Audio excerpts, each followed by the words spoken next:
Magandang araw sa inyo mga maring at eto nga kami ngayon at araw ng linggo at pinasyal namin ng mga bata at syempre nag-celebrate din pala kami ng birthday ng aming ama dahil nung nag-birthday siya nung September 13 dahil nga busy at may mga pasok at hindi namin na-celebrate kaya pinapunta namin ng tatay namin dito sa Quezon City para makapag-gala-gala at makapag-enjoy-enjoy at makapag-celebrate naman ng kahit papano.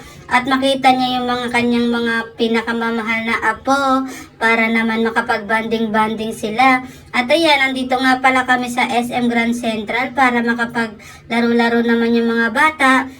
Pinasyal namin sila dito sa playground at ayan, nag-enjoy nga sila dyan. Dahil nga minsan lang silang makalabas, kaya mas maigi nang pinapasyal at inilalabas at nakakapaglaro sila. At ayan, enjoy na enjoy nga sila dyan mga mareng. Dahil nga ang daming mga bata at ang daming mga playground, kaya super saya-saya talaga nila dyan mga mareng. At ayan nga yung anak kong bunso nagpa-slide, ayun. Nauna na yung laruan niyang nagpa-slide, ano ba naman yan alas. At ayan nga, kinuha siya ni Ate Freya dahil nga baka siya ay madaganan. Ayun, nagtakbuhan na sila papunta na naman sa kabila. At dito nga pala kami pumunta sa arcade para makapag-games-games naman at makapaglaro-laro din sila. At ayan, bumili nga ako dyan ng token para maumpisa na namin ang aming mga paglalaro. Dahil nga yung anak kong si Alas, hindi niya malaman kung saan niya gustong pumunta at hinahabol-habol siya ng kanyang papa. Dahil gusto niyang libutin na naman tong buong arcade, no? Tingnan niyo naman kung gaano kakulit. At ayun nga, naglaro-laro na si Ate Freya at si Ate Heart ng games. At nakapaghulog na sila dyan ng token. Tingnan nyo, nag-e-enjoy na naman sila. At syempre, nagustuhan nga dito ni Freya para makapaglaro din siya. Yung mga sinushoot-shoot na mga bola. At ayun nga, nagmamadali siya dahil nga may oras lang. Kaya todo talaga madali niya. Sabi ko, bilis-bilisan mo para marami kang score na makuha. At ayan nga, nagkakandara pa nga siya dyan para maubos niya yung mga bola at ma-shoot niya dyan. Tingnan niyo kung gaano siya kaya lang nahihirapan siya kasi nga syempre babae siya at hindi siya ganun kabilis kumilos. Kaya yan, tingnan niyo, ilan lang na-shoot niya. Meron pa meron pa sa babae, hindi mo inubos, sayang. 31 lang tuloy yung nakuha mo, tingnan mo. O, sabi ko nga, try mo nga pindutin, baka mayroon pa. Sayang kung mayroon pa yan baka malaro ng ibang mga bata, diba? At ayun nga, si Alas, tamang drive-drive naman dito. Talagang gusto niya na talagang mag-drive-drive talaga, oh. Tingnan niyo naman kung gaano kabilis magpaikot ng monobela. Parang papunta na to sa Banggaan. Ano ba naman yan, Alas? At ayan nga, yan, todo ikot-ikot niya ng monobela dyan kasi nga parang, sabi niya parang hindi naman umandar, pinindot-pindot niya naman yun. At ayan nga, naglaro naman kami dito sa bowling, tingnan niyo, sinisilip-silip pa ni Alas yung lumabas na bola dahil gusto niya siya ang tutira. Tingnan niyo naman ginagawa ng bata, panay silip niya. Ang tagal naman ng bola, naiinip na ang batang makulit. At ayan nga, lumabas na, binato. Tingnan niyo gaano kagaling pagbato, diba? Tinamaan niya yung mga bowling. Ito naman si Ate Freya, sa gilid lagi ang punta ng bola niya. Kaya sa gilid lang lagi may natatamaan. Ano ba naman yan? Si Alas naman, walang tigil kakasilip dito sa labasan ng bola. Tinira niya na naman. Ubos na naman. Ang galing talaga ni Alas tumira. O si Ate Freya naman daw, inaagaw-agaw naman ni Alas.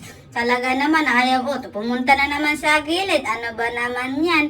At si Alas naman excited, wala pa nga, binabato-bato niya na kagad. At ayun nga, tinira na naman niya. O kaso sa gilid naman napunta. Ang galing-galing talaga tumira ng mga bata. Diba kung gaano kagaling na si Alas, walang tigil kakasilip dito sa labasan ng bola kasi gusto niya. At ayun nga, nilapitan niya, ayaw mong lumusot at tinulak niya na lang. At ayun nga, si Ate Freya na naman, sa gilid ulit. At ayun nga, nag-rent nga kami dito ng car para makapag-enjoy silang tatlo. At ayun nga, sinamahan na ni Papa si Alas mag-drive kasi hindi pa marunong. Kaya siyan, kanya-kanya silang mga sasakyan. Si Ate Freya at si Ate Heart, meron din. At si Alas. At ayun, nag-enjoy nga sila dyan maneho. At habang super enjoy nila dyan, tingnan nyo naman, diba? Ang saya-saya ng mga bata. Kahit sa mga ganitong paraan napapasaya na natin yung mga bata, diba? At least nawawala yung mga stress nila sa school at mga pagod-pagod din paggising ng umaga. pagpasok sa school, pag-uwi, di ba? Paggawa ng mga assignments, at least, ayan, nakakapag-enjoy muna sila para mag-ready na naman ang pasukan sa susunod na araw. Kaya marami ring stress yung mga bata, kaya kailangan ginagala-gala rin talaga natin sila para kahit papano nawawala din yung stress nila sa school. Kaya yan, nag-enjoy sila, di ba? Birthday nga kasi ng lolo nila, kaya gumala-gala na rin kami at naglaro-laro na rin dito para makapag-enjoy naman yung mga bata. Siyempre, makapag-enjoy na rin mga magulang dahil nga siyempre, stress din naman yung mga magulang. Pero siyempre, ang stress reliever natin, yung mga pasaya natin yung mga bata, di ba mga mareng? Yun naman ang importante. Masaya na tayo pag napapasaya natin yung mga anak natin. Diba? Siyempre, kaya yan, enjoy lang kayo dyan mga kids. At ayan nga, kakain na nga pala kami dyan dahil pagod na kami maglaro. At ayan, pumunta kami dito sa Papay. Sabi ko, dito naman tayo kumain sa Papay dahil hindi pa natin nasusubukan. At ayan nga, pumasok na nga kami dyan mga mareng para mag-order. Ayan, dito na kami sa counter para mamili ng aming orderin at ang aming kakainin. At kami ng dalawa ni Papa Elvis dyan ang mag-order para mabilis. At sumunod nga itong makulit na to, sabi ko doon ka na at at sabi niya Kuya Hiram daw ng cellphone. At ayan nga, binidyuhan naman ako ng aking asawa. Sabi niya, ikaw naman ang bibidyohan ko. At ayan nga, tamang punta na nga ako dyan sa counter kasi sabi ko, ang tagal-tagal dumating ng aming order. Kaya ayan, tamang lakad na ako dito at pumunta sa counter para tanungin kung okay na ba yung aming order dahil mga gutom na nga yung mga bata. Siyempre, gutom na rin kami. At ayan nga, andito na kami. Sabi ko, wala pa. Sabi ko, tagal-tagal naman. Gutom na yung mga bata at nauuhaw na dahil nga napagod na sa kakapaglaro. Ayan. Ayan, tamang hintay na lang daw kami. Sabi niya, ready to drinks na lang daw po. Sabi niya. Sabi ng mga nagpe-prepare ng mga order. At ayan nga, dumating na nga yung mga order namin. Ready na. At inaayos na lang para ma-deliver na sa aming table para maumpisa na namin kainin mga mareng.